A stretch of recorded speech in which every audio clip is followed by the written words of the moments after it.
Assalamualaikum warahmatullahi wabarakatuh.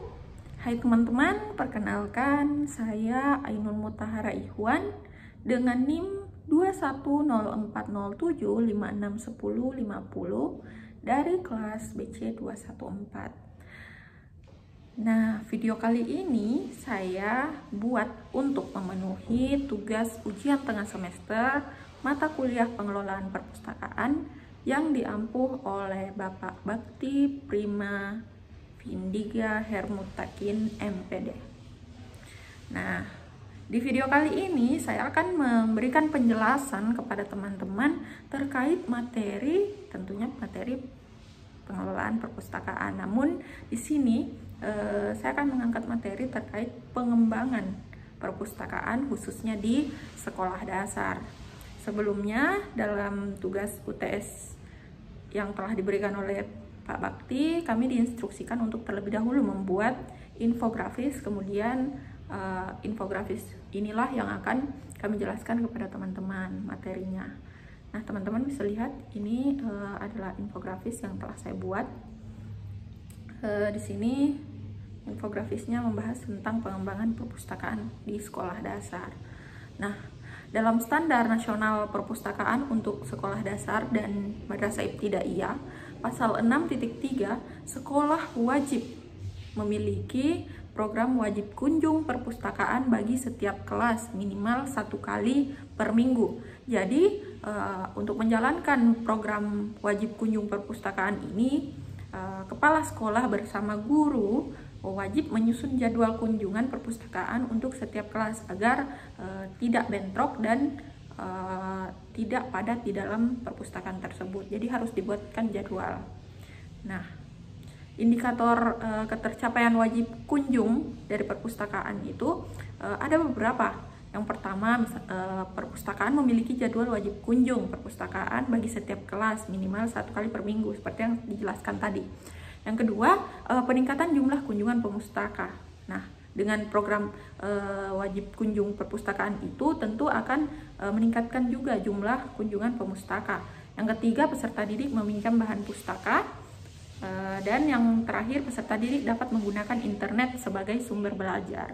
Jadi sebaiknya di perpustakaan itu, baik di sekolah dasar ataupun di sekolah menengah atas, di perguruan tinggi dan di lembaga pemerintahan itu, perpustakaan sebaiknya itu menggunakan memberikan akses internet, memberikan jaringan akses internet agar pengunjung atau pemustaka itu dapat menggunakan internet sebagai sumber belajar. Nah, selanjutnya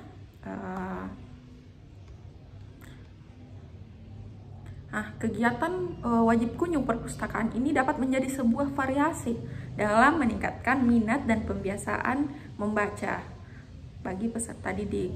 Apalagi peserta didik tingkat sekolah dasar. Jadi sangat bagus program ini untuk meningkatkan minat dan pembiasaan membaca bagi peserta didik.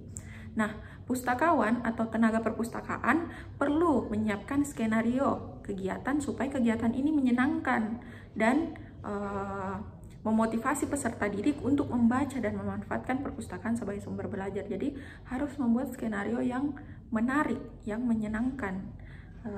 Terlebih kita mengingat bahwa perpustakaan yang kita bahas di sini adalah perpustakaan di sekolah dasar. Teman-teman bisa lihat infografisnya. Nah, yang kedua, pendidikan pemustaka.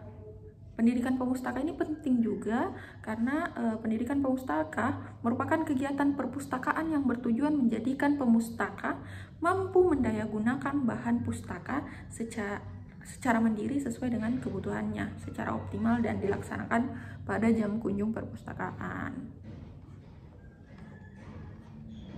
Nah, di sini ada saya masukkan materi terkait sudut baca kelas dan area baca sekolah untuk meningkatkan mutu pembelajaran dan minat baca di sekolah dasar disusun untuk digunakan sebagai acuan bagi sekolah dan para pemangku kepentingan di sekolah dasar. Jadi sudut baca kelas dan area baca sekolah ini sangat bermanfaat juga bagi pengembangan perpustakaan di sekolah dasar. Ada pula kegiatan lainnya yang dapat dilakukan seperti literasi informasi. Kegiatan ini bertujuan meningkatkan kemampuan peserta didik untuk mencari dan mengelola informasi dalam bahan pustaka, serta menggunakannya untuk tujuan tertentu atau memecahkan sebuah masalah secara efisien.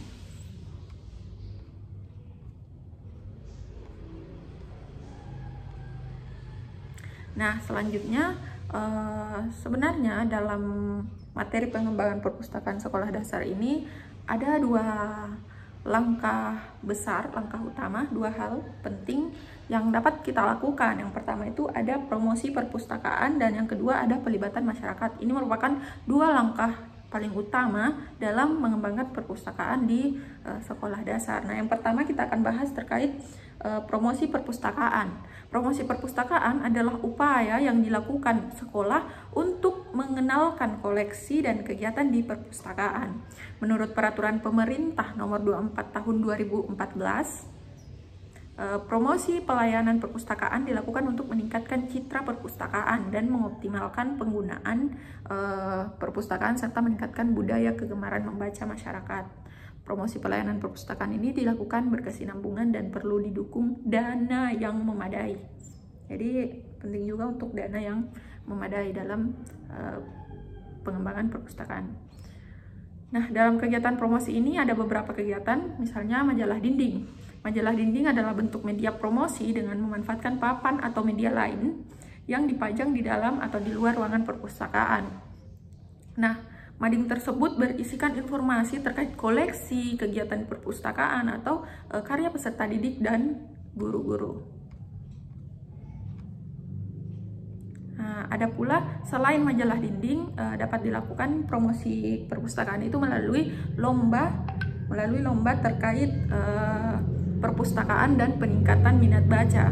Nah, promosi perpustakaan dalam bentuk festival dan lomba yang melibatkan hasil karya para peserta didik ataupun guru dan tenaga kependidikan dengan memanfaatkan bahan pustaka. Nah, itu tadi langkah yang pertama mengenai promosi perpustakaan. Selanjutnya langkah yang kedua adalah pelibatan masyarakat. Masyarakat dalam hal ini meliputi orang tua, komite sekolah, alumni, taman bacaan masyarakat, lembaga instansi terkait, serta dunia usaha dan industri. Nah, pelibatan masyarakat. Sekolah atau pustakawan wajib mendorong orang tua terlibat dalam mendukung anak-anaknya membaca di rumah dan menyediakan buku bacaan yang baik bagi anak-anaknya. Buku-buku tersebut dapat dibaca oleh peserta didik sendiri, dipinjamkan antar peserta didik maupun disumbangkan ke perpustakaan. Jadi perlu kerjasama antara orang tua dengan sekolah atau pihak pustakawan. Nah, pengembangan sarana dan prasarana perpustakaan sekolah adalah upaya berkelanjutan yang membutuhkan sumber daya yang memadai. Partisipasi komite sekolah, orang tua, alumni yang disebutkan tadi dapat membantu upaya pemeliharaan dan pengembangan sarana dan prasarana agar layanan perpustakaan sekolah dapat terus ditingkatkan. Nah, saya rasa itu saja yang dapat saya sampaikan kepada teman-teman terkait materi pengembangan perpustakaan sekolah dasar. Jadi di sini intinya ada dua langkah yang dapat kita lakukan melalui promosi perpustakaan dan pelibatan masyarakat. Jadi semoga dengan langkah ini tentunya diharapkan perpustakaan di sekolah dasar dapat berkembang. Oke, saya rasa cukup. Terima kasih teman-teman. Semoga apa yang saya sampaikan teman-teman bisa pahami dengan baik dan nantinya dapat diaplikasikan dalam kehidupan sehari-hari kelak jika menjadi seorang pendidik. Terima kasih. Wassalamualaikum warahmatullahi wabarakatuh and see you.